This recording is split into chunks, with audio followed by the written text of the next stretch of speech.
প্রথমে মাংসগুলো নিজের পছন্দ মতো সাইজ করে কেটে নিন। এই যে মা কাটছে, সেও কাটছে। এবার খুব সুন্দর করে পরিষ্কার করে নিতে হবে, যেন ওর ভিতর কোনো রকম ময়লা না থাকে। খুব সুন্দর করে পরিষ্কার করবেন, জল দিয়ে ধুয়ে ধুয়ে অনেক সুন্দর করে পরিষ্কার করবেন। দেখুন মা ধোয়াধুয়ি করছে, তার সাথে মেয়েও ধোয়াধুয়ি করছে। অনেক সুন্দর করে পরিষ্কার করতে হবে। মাংসের ভিতরে অনেক সময় এই ময়লা থাকে। এবার মাংসের ভিতর দেওয়ার জন্য কিছু আলু এখানে নেওয়া হয়েছে, কিছু আলু, ওল। এই যে আলু আর ওল কাটা হচ্ছে, আর মেয়েও কাটতেছে। মার মেয়েও সুন্দর সুন্দর করে কাটাকাটির কাজ করতেছে। সেও একটা সুন্দর রান্না করবে, সুন্দর করে যে পরিষ্কার পরিচ্ছন্ন করে কাটতেছে। এগুলো হচ্ছে পেঁয়াজ, এগুলো হচ্ছে পেঁয়াজ। অনেক সুন্দর করে মেয়ে কাটতেছে। কাটিং কমপ্লিট তোমার? মা মেয়ে একসাথে দুজন কাটাকাটির কাজ করতেছে। কিন্তু আলে এইভাবে 4 ফালা করে, 4 ফালা 8 ফালা করে নেবেন। একটা আলু থেকে 8টা করে নিলে ভালো হবে। আপনি প্রয়োজনে কম বেশি করতে পারেন, সেটা করতে পারেন, তবে স্বাভাবিক 8 পিস করলে ভালো হয়। এবার এই যে পেঁয়াজগুলো কাটবেন, রসুনের কোয়াগুলো খুব সুন্দর করে ছাড়িয়ে নেবেন। রসুনের কোয়াগুলো এই পরিমাণ মতো। এবার তরকারিগুলোকে সুন্দর করে আবার পরিষ্কার করতে হবে। এই দেখা দেখে মেয়েও পরিষ্কার করতেছে, মেয়েও দেখা দেখে পরিষ্কার করতেছে। হ্যাঁ, পরিষ্কার চলতেছে, খুব সুন্দর করে পরিষ্কার করতেছে। এবার ওগুলোকে, তরকারিগুলোকে সেদ্ধ করতে বসিয়ে দিন। তরকারিগুলোকে সেদ্ধ করতে বসিয়ে দিন। তরকারি সেদ্ধ হচ্ছে। এবার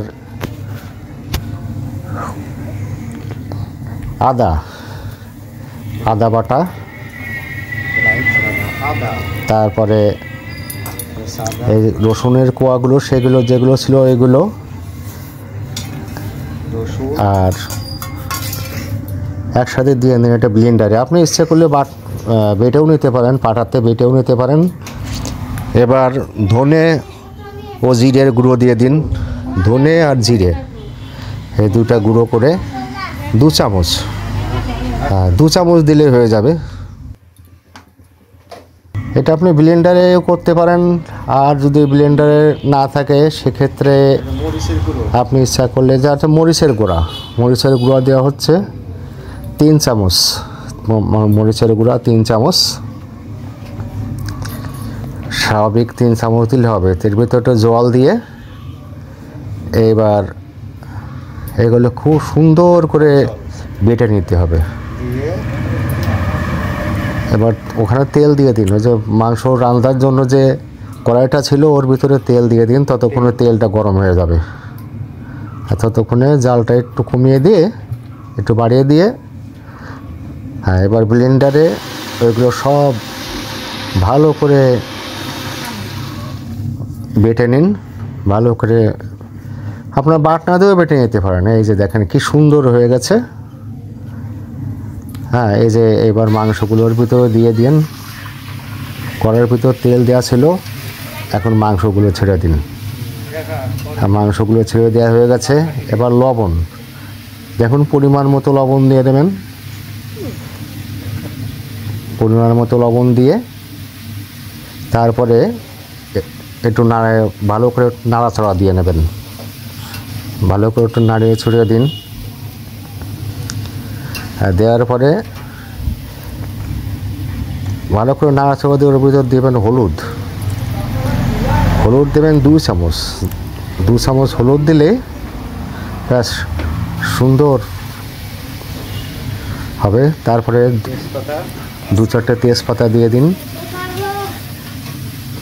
তেজপাতা দেখুন মেয়েও দেখে দেখে মেয়েও রাঁধছে, ও তেজপাতাটা তার সব দিয়ে দিয়েছে। দেখে দেখে ও শিখে যাচ্ছে, ও ভালো রাঁধে, অনেক সুন্দর রাঁধে। আপনার প্রয়োজন ওর রান্না টেস্ট করে দেখবেন, অনেক সুন্দর। এবার যে পেঁয়াজগুলো কেটে রেখেছিলেন না, সেই পেঁয়াজগুলো এবার সেই পেঁয়াজগুলো সুন্দর করে ওর পর ছাড়িয়ে দিয়ে এবার একটু ভালো করে আবার নাড়িয়ে নেন। মাছ রান্নাটাই বেশি টেস্ট হবে। আমার মা বেশ ভালো করে নাড়িয়ে নেন একটু। এরকম বন্ধুরা আমার ওদার আলু সেদ্ধ করা শেষ, এবার আমি নাড়াচড়া দিয়ে গ্যাসটা বন্ধ করে আমিও পেঁয়াজ টেয়াজ দিয়ে নাড়ছে, যে ঠান্ডাতে বলতে আমি মেয়েও সব দিয়ে দিয়েছে। এবার ভালো করে একটু নাড়াচাড়া করুন, ভালো করে একটু নাড়াচাড়া করুন।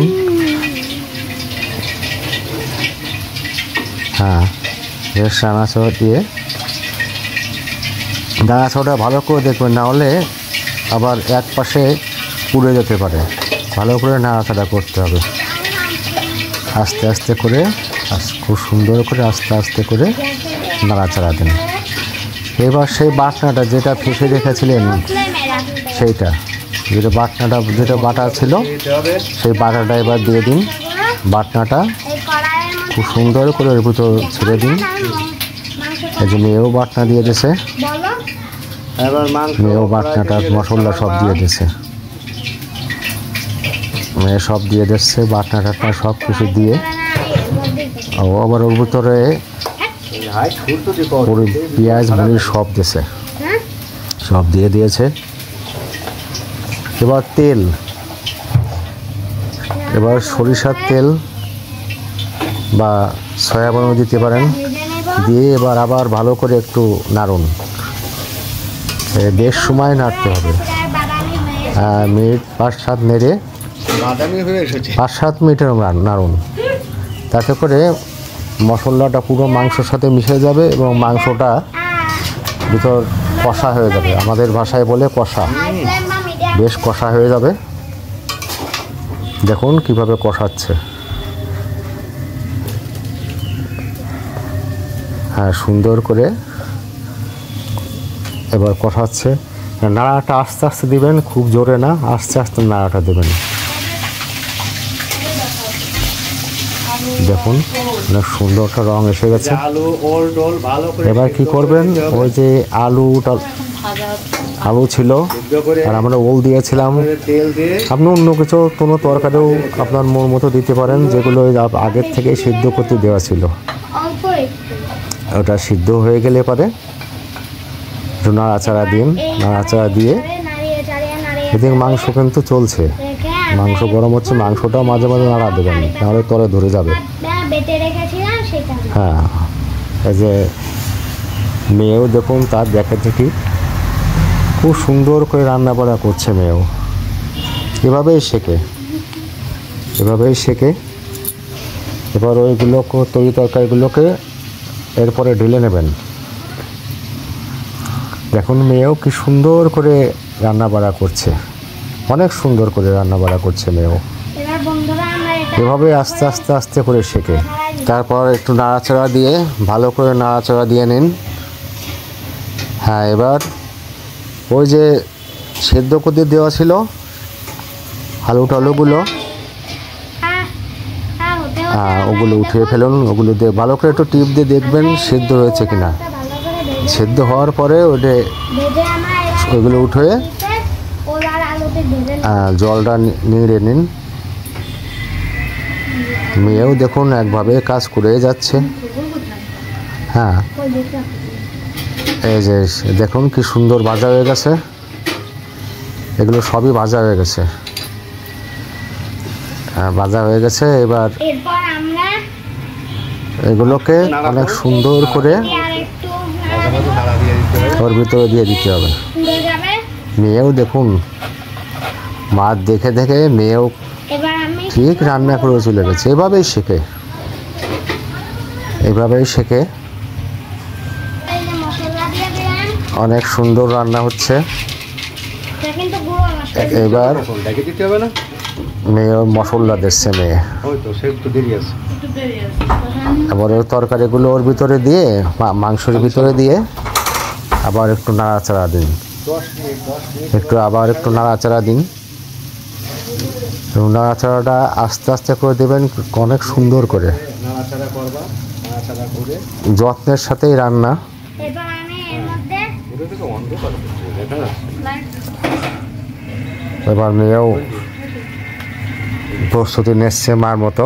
এবার আমি আপনিও ঠিক এইভাবেই করবেন, আরে কষানো শেষ, এবার তারপরেরটা করো। ঠিক এইভাবেই আমি আবার একটু নাড়াচাড়া দিয়ে নিন। এবার এর মধ্যে আমি কিছু সময় নাড়াচাড়া দিতে হবে। হ্যাঁ, স্পিড নাড়াচাড়া এবার কিছু সময় এইভাবে নাড়াচাড়া দিয়ে এই যে এখন জল দিয়ে মাংসটাকে বেশ কষে নিতে হবে, ভালো করে কষে নিয়ে এবার জল দিয়ে দিন পরিমাণ মতো, যেটুকু লাগে আপনার, পরিমাণ মতো যেটুকু পরিমাণ মতো জল দিয়ে দিন। জল দিয়ে ভালো করে এভাবে নাড়িয়ে একটু নাড়াচাড়া দিন, তোমার তাহলে যেইটুকু জল ভালো মতো করে নাড়াচাড়া দিয়ে দিন। এবার লাগবে দেখুন কিভাবে নাড়ছে, ঠিক এভাবে নাড়াচাড়া দিন। বেশি দিবে না। এবার আপনার যতটুকু ঝোল প্রয়োজন হয়, যতটুকু প্রয়োজন হয় সেই মোতাবেক পরিমাণ মতো ওর ভিতর জল দেবেন। পরিমাণ মতো জল দিলে চলবে। এটা কিছু জিনিস আছে বলা যায় না, এগুলো নিজের থেকে মানে আমার ঝোল কতটুকু করব, কতটুকু করব, এই সময়টা একটু ঝোলটা চেখে নিয়ে যদি লবণ একটু লাগে, একটু জাল লাগে দিয়ে দেবেন। এই দেওয়ার সময়টা হচ্ছে এই সময়। লবণ বা অন্য কিছু হলে মেয়েও টেস্ট করাচ্ছে, দেখেন ওর রান্না টেস্ট করাচ্ছে। এইভাবে এই যে আমার আবার একটু যা যা লাগে এই সময়টাই দেবেন, এটাই দেওয়ার উপযুক্ত সময়। ঢেকে রাখো। মেয়েও দেখেন টেস্ট করতেছে, মেয়ে টেস্ট করে মেয়েও টেস্ট করে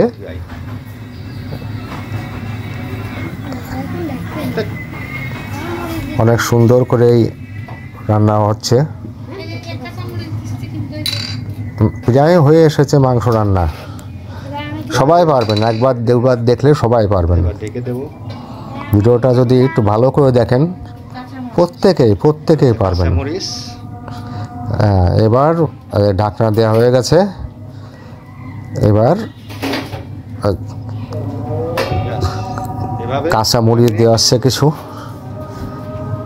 অনেকেরই 15 মিনিট, যাদের 10 মিনিট এভাবে রেখে দিন। শুকনো মরিচের সমস্যা, তার শুকনো মরিচ একটু কম নেবেন, কাঁচা মরিচ বেশি দেবেন। আর ওনাকে শুকনো মরিচ যাদের সমস্যা নেই তারা শুকনো মরিচ দিয়ে খাতে বলে বসলে তারা শুকনো মরিচ দিয়ে রানবেন। যাই হোক 10-15 মিনিট, 10 মিনিট ওরকম ঢেকে রাখবেন। 10 মিনিট ঢেকে রাখলেই এই যে দেখুন সুন্দর রান্না হয়ে গেছে। দেখুন এই যে 10 মিনিট ঢাকার পরে এবার খুন্তি দিয়ে দেখুন ভালো করে সব কিছু সঠিক মতো গুলিছে কিনা একটু দেখুন। খুব সুন্দর হয়েছে। হ্যাঁ, মেয়েও দেখতেছে টেস্ট করে দাও। টেস্ট করে। এই হলো রান্না। তবে যদি আপনারা সুন্দর করে 2-3 বার দেখুন, 100 জন লোকে 100 জনই রাঁধতে পারবেন, এভাবেই রাঁধতে পারবেন, অবশ্যই পারবেন, এবং সেটা অবশ্যই সুস্বাদু হবে। গরম মশলা গুঁড়ো, আর গরম মশলা দেবেন একদম শেষে নামানোর আগে। নামানোর আগে গরম মশলা দিয়ে এই যে গরম মশলাটা একটু ওর সাথে মিশিয়ে দেবেন। এই হলো রান্না, সবাই পারবেন, একটু মনোযোগ দিয়ে দেখুন, প্রত্যেকেই পারবেন এবং খুব সুস্বাদু করেই রাঁধতে পারবেন। যাক, সকলকে অনেক ধন্যবাদ ভিডিওটা দেখবার জন্য। যদি ভিডিওটা ভালো লাগে, আপনাদের কারোর উপকারে আসে তো কোনো একজনের উপকারে আসলেও আমি নিজেকে ধন্য মনে করব। সবাইকে অনুরোধ, চ্যানেলটিকে সাবস্ক্রাইব করুন, বেল বাটনটা টিপে দিন আর একটা লাইক করুন প্লিজ।